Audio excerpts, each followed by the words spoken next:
Hi, Taurus. Welcome to your end of February 2022 General Tarot Update. It's Raina here. So I just was starting to ramble and I just didn't like going down, the wrong path. So I'm starting over again. We are on the brink of a full moon in Leo as I record this on the 15th of February. This is happening on the 16th. And so that affects Taurus in the fourth house of home and family. And that can mean some kind of revelation, development, resolution. Maybe you're selling your house, or maybe you're just accepting the idea that you have to do so. And it's interesting that I got this as a central theme, the death card, because it definitely feels like something is ending.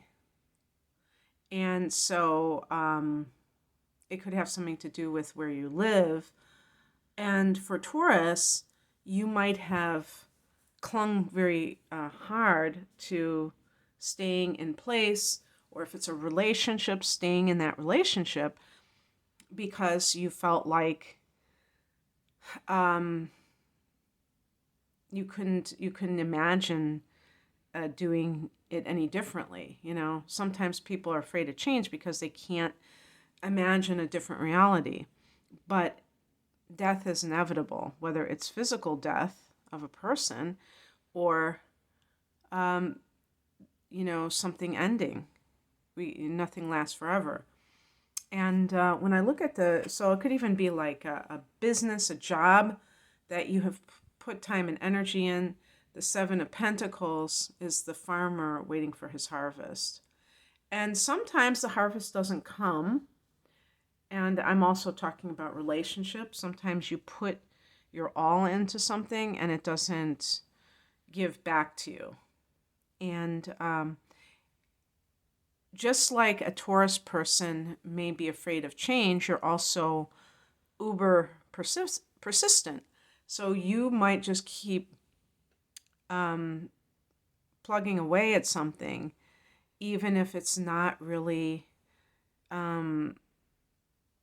working out, just because you want to will it to work. And you can't do things like that. You have to allow life to be what it is. And a lot of people can't do that because they're too wrapped up in their way or the highway, instead of being very capable of accepting that what they want may not come to pass. That's what being flexible is all about. The higher message is the Eight of Swords. This is a card about what kind of thoughts entrap you, keep you bound up. And the reason I say this is because you may have a situation where it would be in your best interest not to be in it. But if you are so afraid of change and you are so, I don't want to say insecure, because that's not the real word that I'm looking for, but you're unsure of yourself to the point where you don't believe that you can make something happen, that you can have a better life for yourself. And this can come from past conditioning that was on the negative side. And then, what I think is so sad is it's one thing for somebody else to kind of brainwash somebody into thinking that they are incapable of doing good things. But when, as a child, but when you grow up and you take over from that person and then you start saying it to yourself, that is sad, because there's no reason for that. You don't have to live life that way. You can, there's a better way, but you may not know that now. You may not realize that. What crosses you is the Sun card. This is the card, even as I'm reading this like a reversed card, it doesn't mean that what the Sun symbolizes, which is all good things, is that you're prevented from having these things. There's just a blockage. And it's almost like you're preventing yourself from achieving these things. So the Sun card represents love, creativity, abundance, success, healing, and children are also associated with it. And you keep yourself in bondage. It's a mental bondage by staying in a situation where it is not serving you. And if you can at least, after this video, Taurus, at least entertain the notion of changing your life in an area that is creating blockages to your happiness, just that one shift in thought can be everything. That can lead to more of the same. So please do that, because you will find that you begin that process and you start taking those baby steps. And, they talk about the tortoise and the hare, and I think it's pretty obvious that Taurus is a tortoise. Is that, I have Taurus rising, and that, you want to piss off a Taurus, try to rush them, try to push them to do something. They just don't want other people trying to speed them up. And it's not just about the stubborn quality of having somebody tell you what to do. It's that you are very deliberate in your actions. And, some of that is caution, and that's fine. So just do things in a deliberate way, in a mindful way, at your own pace. Don't feel that you have to change everything overnight. But to not do anything, that doesn't make any sense. That's going to block you from your highest good. So there's a middle path in all of this, in other words. What's coming in is the Three of Cups. This is levity. I think this is like emotional levity, lightening it up. And I used to have a bumper sticker on my bicycle, and it said "enlighten up," and people got a kick out of that.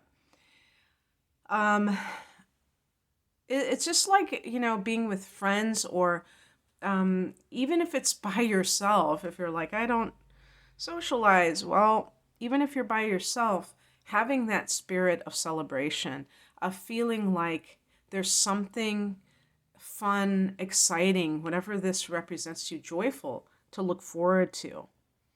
New love, the Sun card is about love.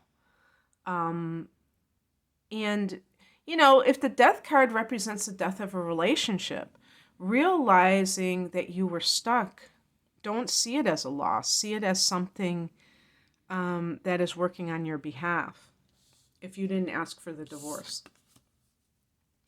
The outcome is a Justice card. This can always be about legal matters, and it's in the upright position, so it could be favorable for you.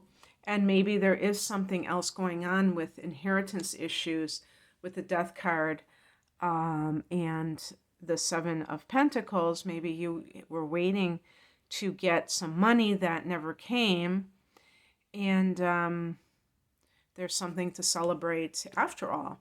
The Justice card is connected to Libra, and it's really, I think, about fairness, but also balance. So that's what I was just saying. I was saying it doesn't have to be one extreme or the other. Keeping on an even keel. Like if you feel, oh yeah, this is important, Taurus, because of the eclipses in your sign and your opposite sign, Scorpio, you may feel that this year is very tumultuous, or I don't even like that to think of that, but that it's full of a lot of change. Let's put it that way. And it can be very easy to get unhinged or unmoored by that for someone who likes to keep things predictable. So being able to find ways to keep in balance is important. The obvious ones: meditation, exercise, communing with nature. These are all great things that you can do to remain in that state of equanimity so that nothing on the outside is really roiling you up. You know, I just saw, I haven't watched it yet, but I did click on it so I can look it up later, a video about calming your nervous system. That might be something that is very valuable, so look that up on YouTube.